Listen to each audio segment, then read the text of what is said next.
তাহাজ্জুদের নামাজ কিভাবে আদায় করবেন?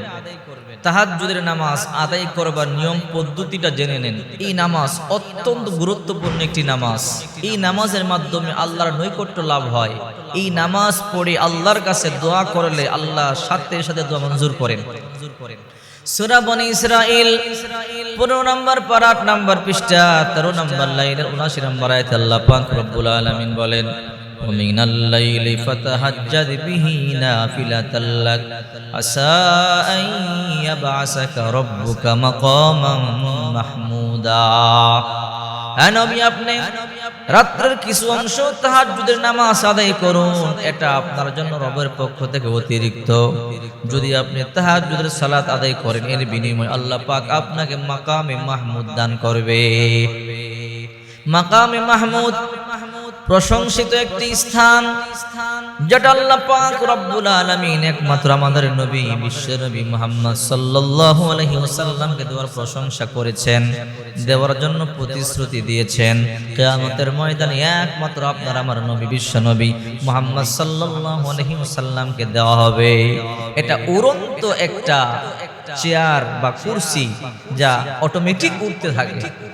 বিশ্বনবী মুহাম্মদ সাল্লাল্লাহু আলাইহি ওয়াসাল্লামের সামনে আসবে, বলা হবে মাকামে মাহমুদের মধ্যে উঠেন। বিশ্বনবী মুহাম্মদ সাল্লাল্লাহু আলাইহি ওয়াসাল্লাম বলবেন, আমি উঠবো না, কারণ উঠার পরে যদি আমাকে টান দিয়ে জান্নাতের মধ্যে নিয়ে যায়, আমার এতিম উম্মতের কি হবে? আল্লাহ নবী উঠবেন না, ডান হাতটা মাকামে মাহমুদের উপর রেখে দিয়ে বলবে, আল্লাহ আমি আপনার কথা রেখেছি, কিন্তু আমার উম্মতের ফয়সালা হওয়ার আগ পর্যন্ত মাকামে মাহমুদের মধ্যে আমি উঠবো না। এই হলো মাকামে মাহমুদ। আল্লাহ বলেছেন, হে নবী, আপনি রাত্রের কিছু অংশে তাহাজ্জুদের সালাত আদায় করেন, এটা আপনার রবের পক্ষ থেকে অতিরিক্ত, কিন্তু আপনার রবের বিনিময়ে আপনার মাকামে মাহমুদ দান করবে।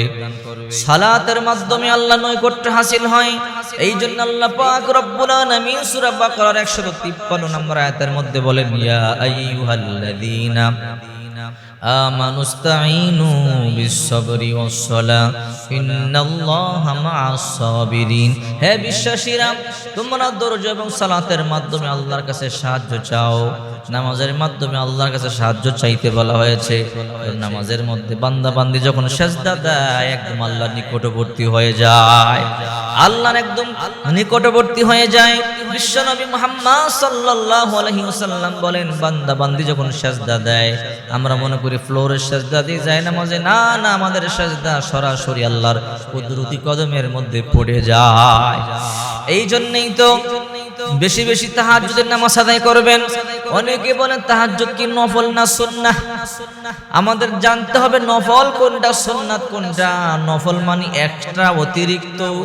যখন মনে চায় আপনি ইবাদত বন্দেগী করবেন, যখন মনে চায় 2 রাকাত নফল নামাজের মধ্যে দাঁড়িয়ে যাবেন, এক্সট্রা। আবার বিশ্বনবী মুহাম্মদ সাল্লাল্লাহু আলাইহি ওয়াসাল্লাম যা আদায় করেছেন, করতে বলেছেন, সেটা হলো সুন্নাহ অথবা ওয়াজিব। এই জন্য বিশ্বনবী মুহাম্মদ সাল্লাল্লাহু আলাইহি ওয়াসাল্লাম বলে, যেটা করেছেন করবার জন্য উদ্বুদ্ধ করেছেন, ওটা সুন্নাহ। এই জন্য বেশি বেশি নফল সালাত আদায় করবেন। কিয়ামতের ময়দানে যখন ফরজের ঘাটতি দেখা দিবে, বিশ্বনবী মুহাম্মদ সাল্লাল্লাহু আলাইহি ওয়াসাল্লাম বলেছেন, তখন আল্লাহ পাক রব্বুল আলামিন এই নফলগুলো দিয়ে ফরজের ঘাটতিগুলোকে আল্লাহ পূরণ করে দিবে। এই জন্য আপনার আমার নবী বিশ্ব নবী রাহমাতুল লিল আলামিন মুহাম্মদ সাল্লাল্লাহু আলাইহি ওয়াসাল্লাম বলেন, হে আমার উম্মতের দল, তোমরা বেশি বেশি বেশি বেশি নফল নামাজ আদায় করো। আল্লাহ হাবিব বিশ্ব নবী মুহাম্মদ সাল্লাল্লাহু আলাইহি ওয়াসাল্লাম যখন হিজরত করে মক্কা থেকে মদিনাতুল মুনাওয়ারায় গেলেন, লাম্মা কাদিমান নবী আল মদিনাতা জিতু ফালাম্মা তাবায়ানতু ওয়াজহাহু আরাফতু আন্না ওয়াজহাহু লাইসা বিওয়াজহিল কাযাব। আব্দুল্লাহ ইবনে সালাম বলেন, বিশ্বনবী মুহাম্মদ সাল্লাল্লাহু আলাইহি ওয়াসাল্লাম যখন মদিনা শরীফের মধ্যে তাশরীফ আনলেন, আমি বিশ্বনবী মুহাম্মদ সাল্লাল্লাহু আলাইহি ওয়াসাল্লামকে দেখবার জন্য গেলাম। আল্লাহর কসম করে বলি, আল্লাহর হাবিবের দিকে একবার তাকালাম, একবার তাকিয়ে বুঝলাম এমন সুন্দর চেহারার মানুষ কোনোদিন মিথ্যাবাদী হতে পারে না। আমি কালিমা বললাম, মুসলমান হয়ে গেলাম।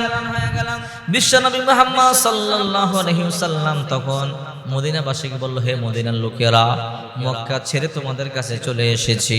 আমার ঘর নাই, বাড়ি নাই, আমার মা নাই, বাবা নাই, দাদা নাই, দাদি নাই, আমি এতিম। আমি মুহাম্মদ মক্কায় থাকতে পারলাম না, তায়েফে গেলাম, তায়েফে থাকতে পারলাম না, তায়েফের লোকেরা আমাকে কষ্ট দিল। আবার মক্কায় গেলাম, আবারও থাকতে পারলাম না, তোমাদের মদিনাতুল মুনাওয়ারার মধ্যে আসলাম। তোমরা থাকতে দিবে কি মদিনায়? তোমরা থাকতে না দিলে আমি নবী যেদিকে দেখি সেদিকে চলে যাব। মদিনার লোকেরা বলো, আল্লাহর হাবিব আপনি কি বলেন? মক্কার লোকেরা আপনার কষ্ট দিয়েছে, মদিনার লোকেরা কষ্ট, তায়েফের লোকেরা কষ্ট দিয়েছে। আমরা মদিনাবাসী আল্লাহর কসম করে বলি, আপনার জন্য জীবন পর্যন্ত বিলাই দিতে পারি। এই কথা শুনবার পরে আল্লাহর হাবিব বিশ্বনবী মুহাম্মদ সাল্লাল্লাহু আলাইহি ওয়াসাল্লাম বড় খুশি হলেন। আল্লাহর হাবিব বললেন, হে মদিনার লোকেরা শোনো, ইয়া আইয়ুহান নাস, হে লোক সকল শোনো, চারটি কাজ তোমরা করবে। চারটি কাজ করতে পারলে জান্নাতে যে দরজা দিয়ে খুশি, ওই দরজা দিয়ে জান্নাতে ঢুকে যাবে। মদিনার লোকেরা বলল, ইয়া রাসূলুল্লাহ কোন চারটা কাজ?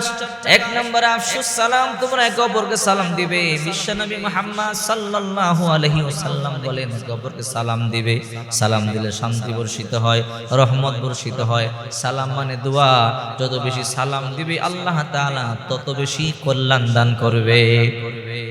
যেই ঘরে যত বেশি সালামের আদান প্রদান হবে, ওই ঘরে তত বেশি শান্তি আর রহমত বর্ষিত হবে। যেই সমাজে যত বেশি সালাম আদান প্রদান হবে, ওই সমাজে তত বেশি শান্তি রহমত বর্ষিত হবে। যেই দেশে যত বেশি সালাম আদান প্রদান হবে, ওই দেশে আল্লাহ তাআলা তত বেশি শান্তি রহমত বর্ষিত করবে। এক নম্বর আফসুস সালাম। দুই নম্বর আতিমুত তুআম, অনাহারীকে খাদ্য দিবেন। এতিম মিসকিন যখন ভিক্ষুক আপনার কাছে আসবে, খালি হাতে ফিরাবেন না, কিছু না কিছু দিয়ে বিদায় করবেন। আল্লাহর হাবিব বলে, যদি কিছু না থাকে মাথার মধ্যে হাতটি বুলিয়ে বলবো, আল্লাহর বান্দা বান্দি আমাদের ঘরে আজকে কোনো কিছু নেই, তোমরা মাফ করে দাও। আবার একদিন আসবে তোমাদেরকে সাহায্য করব।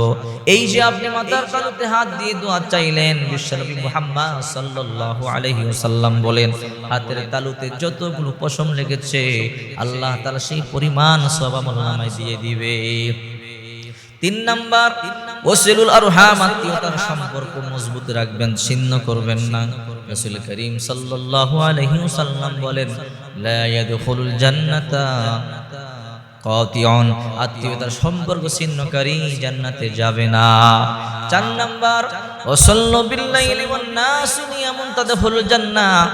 বিশ্বনবী বলেন, রাত্রিকালীন সময় তাহাজ্জুদের নামাজ আদায় করো, মানুষ যখন ঘুমায় থাকে। এই চারটা কাজ করতে পারলে জান্নাতের যে দরজা দিয়ে খুশি, ওই দরজা দিয়ে জান্নাতে ঢুকে যাবেন। তাহাজ্জুদ 2 রাকাত করে বলবেন, নফল নামাজ 2 রাকাত করে আদায় করবেন। 4 রাকাত আদায় করতে পারেন, 8 রাকাত আদায় করতে পারেন, 6 রাকাত আদায় করতে পারেন, 12 রাকাতও আদায় করতে পারেন। আবার কমপক্ষে 2 রাকাত পর্যন্ত আদায় করতে পারেন, কোনো সমস্যা নাই। সর্বনিম্ন 2 রাকাত, বেশি যত আদায় করতে পারেন। নফল নামাজের নিয়ত করে তাহাজ্জুদ যে কোনো সূরা দিয়ে 2 রাকাত করে আদায় করবেন। আদায় করবার পরে আল্লাহর দরবারে হাত তুলে দোয়া করবেন, আল্লাহ তাআলা অবশ্যই আপনার দোয়া মঞ্জুর করবে। ওই সময় আল্লাহ প্রথম আসমানে চলে আসেন, এসে বলে, হে আমার বান্দা বান্দি, আজকে যা চাইবা আমি রব তোমাদেরকে তাই দিয়ে দিব। এই জন্য বেশি বেশি তাহাজ্জুদ